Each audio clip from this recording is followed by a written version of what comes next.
On today's wrestling news, WWE tricked you. WWE star Drew McIntyre has booked a role in Highlander. The truth about the John Cena Brock Lesnar controversy. And WWE counter-programming of AEW failed, lol. Are you ready? Are you ready for the news times? My name is Phil Jameson. I'm joined by Gareth Morgan to talk all things wrestling news. But first up, WWE has tricked you yet again, as they do like to do. So this is all about the build for the upcoming John Cena versus AJ Styles match. Now, it's all been a little bit weird and kind of sort of off the cuff and quick. They're going to be wrestling at Crown Jewel in Perth, Australia on October the 11th.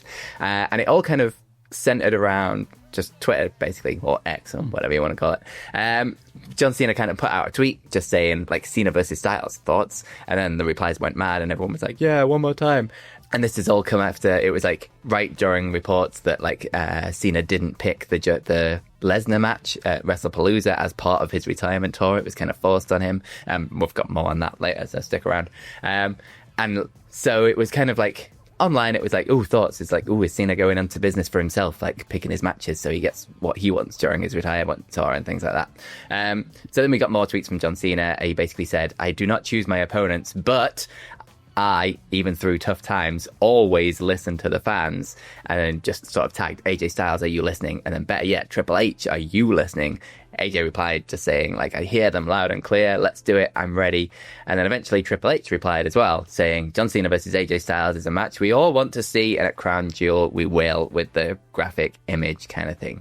So they kind of made it out to be like the fans had been like, overwhelmingly in support of this match. And then they'd kind of off the cuff decided to do it.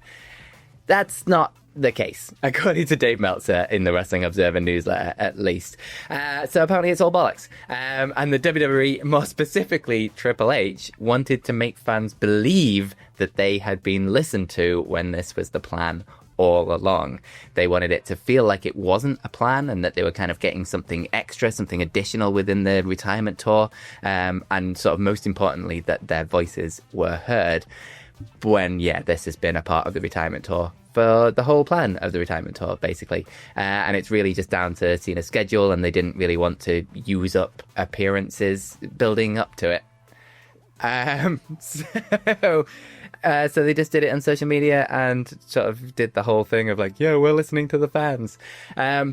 So that's that. That's the story. In principle, I don't mind it. Like, it mixes things up, makes it a little bit different, but the timing of it, like, it is coming off the back of a very poorly received Wrestlepalooza, with the whole thing of like the Lesnar match being forced on Cena and bringing back Lesnar in general after the sort of Janelle Grant lawsuit things, and insane ticket prices where the just WWE are kind of gouging the fans for all they can get, and then now they're like, we'll appease them with this Twitter thing and make them feel listened to and everything will be fine. Yeah, like you said, as a strategy, like a promotional like strategy, it's interesting. Like it's something where it's got us all talking, and like if you kind of view it just through that lens, it's like, okay, I don't mind that, a bit fresh. But 100%. To try and like shift it into like reality, like, we do listen to you guys, it's like BS, isn't it? Like if that has been the plan from day one, I don't know how I feel about it in that sense, because like I would have taken a few more of those dates just having like AJ Styles and John Cena in the ring, like going mad at each other, rather than just Cena just, I don't know, doing whatever the hell he was doing for a lot of that heel turn, just calling out the fans and just being like a heel from like the 1980s or something. It was very odd, and I think a lot of us would have like rather just have those two going back and forth, maybe like having a few winks to the past, but just doing something a bit. It's two people who are very over and like who the fans are very aware are coming towards the end of their careers, and it would have especially now that sort of AJ's announced that next year is going to be his last year as well. Like you feel like you want the build a bit more. Yeah, they deserve it. They're going to get a great reaction in Perth, like they are. It's going to be a hot match, and it's going to be interesting. As far as like exhibitions go, I can't remember a match like this where there's not been a whole lot of like bad blood and heat coming into it that is going to be as hot as this, if that makes sense. Like it is going to just be like, here's just a thing that you will never see again. Like, we're going to cheer everyone. They're both going to be super over. I don't think one of them is going to... I don't think AJ is going to suddenly start playing super heel or nasty, kind of in that sense. I think he might have a bit of an edge to him, but I think they're both going to get the flowers here, which is deserved, really well deserved. So, yeah, speaking of things that deserved, because he's clearly done something to get this thing. There you go. That's a segue. Drew McIntyre has been cast in Highlander. Yeah, is that salty growling about it? That is salty growling. Salty, you can't be... Terrible casting. He was up for it as well, wasn't he? And he's just still bitter about it. He wanted to play the brother of Henry Cavill's character in this. That's apparently the part that he's booked. This was announced via Deadline. And yeah, he's joined that cast. It's obviously a movie that's based on the 1986 movie of the same name, which is, I believe, if it's the movie I think it is. I think I watched it with my dad once, and it was a hell of a time. Yeah, so that's he's going to be in that. I know. I was trying to think. I was like, if it's the one with Sean Connery, then I remember my head being blown off. My dad was like, "What do you think?" I was like, "I have no response to you, dude. This is just crazy." So yeah, there's an advert to go watch that movie again. McIntyre's going to portray Angus MacLeod, brother of Henry Cavill's character in this. Also in the cast, we've got Batista. Batista's going to be in it, Dave Batista, and you've also got Russell Crowe, Marissa Abella, Karen Gillan, Jaimon Hounsou and Max Zhang. So big old stacked cast there for this one. It's an Amazon MGM Studios movie, and it's been directed by Chad Stahelski, who did the John Wick movies. So it's going to be... You'd like to think the action in this is going to be pretty badass, and Drew, I think, will be throwing himself all over the place and just destroying everyone in this movie, hopefully. I hope it's not one of those where he just pops up for a minute and gets killed and that kind of thing. Like, it'd be nice to see him do his stuff. The description for the movie is: an immortal Scottish swordsman faces off with other immortal warriors in order to obtain a coveted ability.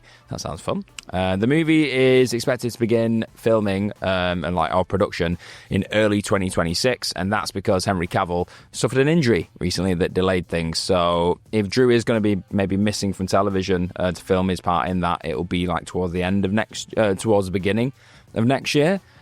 Depending on how big the role is, depends on maybe how long he'll be away from television for. If it's a little part, he probably won't be gone for that long. So he'll still... You'd like to think it'll be a big presence coming into WrestleMania season. And yeah, he previously was in a film with Batista, The Killer's Game. That was in 2024. So he's stacking up the credits, our Drewy boy.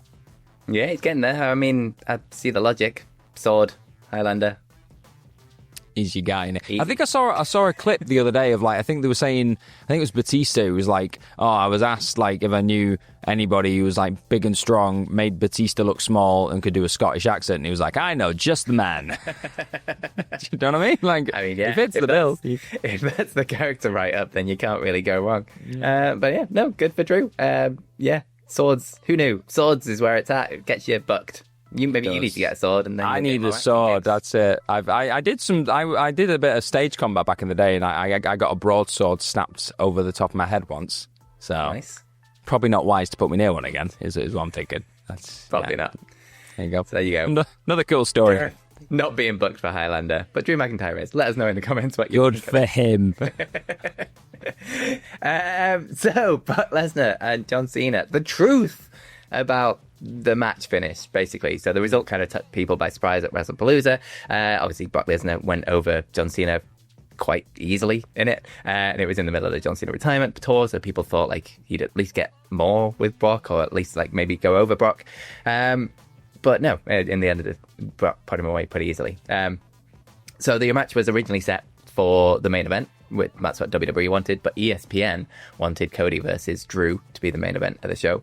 But Meltzer from the Wrestling Observer newsletter has a scoop that kind of goes against other scoops, because there were reports at the time that said that Cena was meant to win, and then on the day of the match, it was kind of reversed a little bit last minute. Well, Meltzer is saying that this isn't true. Meltzer says that Lesnar was always... This took a turn. This goes on newsletter. Meltzer says that Lesnar was always going to win his retirement match. It was designed to make Lesnar look strong, and that actually Cena was reportedly fine with losing, as he's the one leaving the company and Lesnar's going to be there and remaining active. So it was fine to let Lesnar be the strong one because he's the one that's going to be in the company going forwards. So yeah, just Meltzer just going against all the other reports that came out after Wrestlepalooza saying it was a last-minute decision to say that this was the plan all along. He then went on to wildly speculate about who might actually win a match against Lesnar. Basically, we started talking about like, it might be Cody Rhodes, but then they might not wrestle. And it was a bit strange. But he did suggest Jacob Fatu or Bron Breakker as people that might end up beating him, which would make sense. I think one of the younger guys would be really, really good. But yeah, that's the scoop. That's the anti-scoop, isn't it? It's to go against all of the scoops. Yeah, it I don't know at this point. I'm just a bit tired with the whole Lesnar Cena stuff. It's a match that was very boring, and we've had like a lot of fallout from a very boring match, and it's just like, can we just move on? Let's just put that guy on the shelf for a bit and just go and look at other things. I again, another example of just a few missteps along the way in this Cena retirement tour. There was probably a better use of his time there. It's been a shaky one. It's been a shaky one. The match could have been shocking had we not seen like a version of it 10 years prior that was better and more shocking and everything else. It was.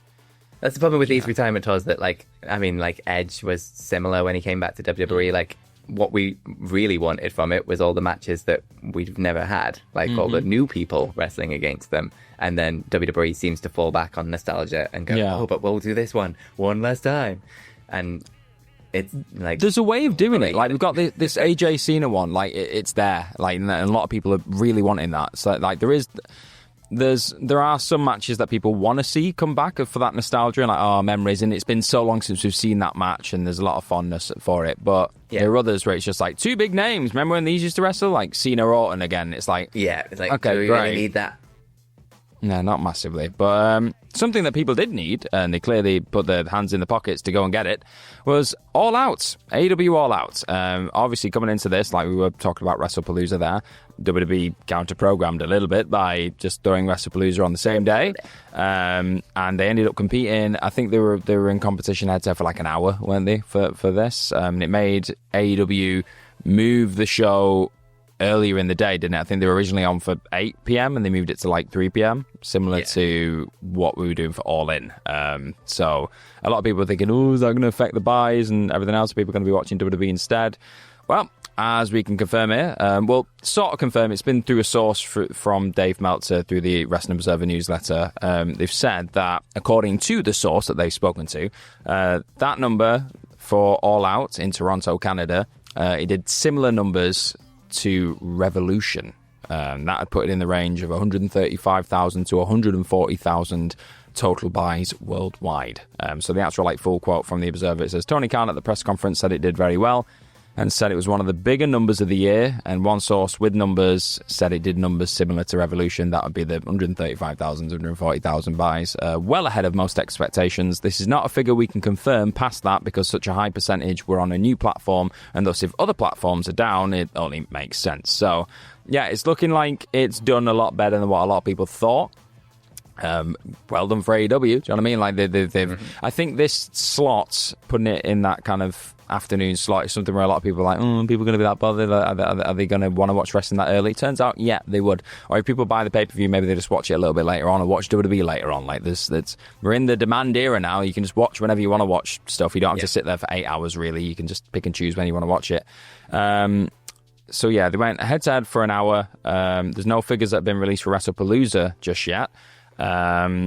In terms of the actual price of the pay-per-view, it's the first time that an AEW pay-per-view has been available on HBO Max streaming service to purchase, and it was for a $10 discount off regular rates. Meltzer, I think, pop there, or I think I was in the write-up that I found this from, which was also on the Wrestling Observer website.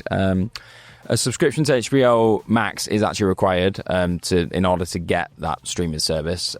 So that's a minimum of $9.99 per month or $8.33 on average. With a 12-month commitment, both of those are with ads. So before you get that $10 discount, you'd still have to kind of subscribe to it. Kind of evens itself out, it looks like, anyway.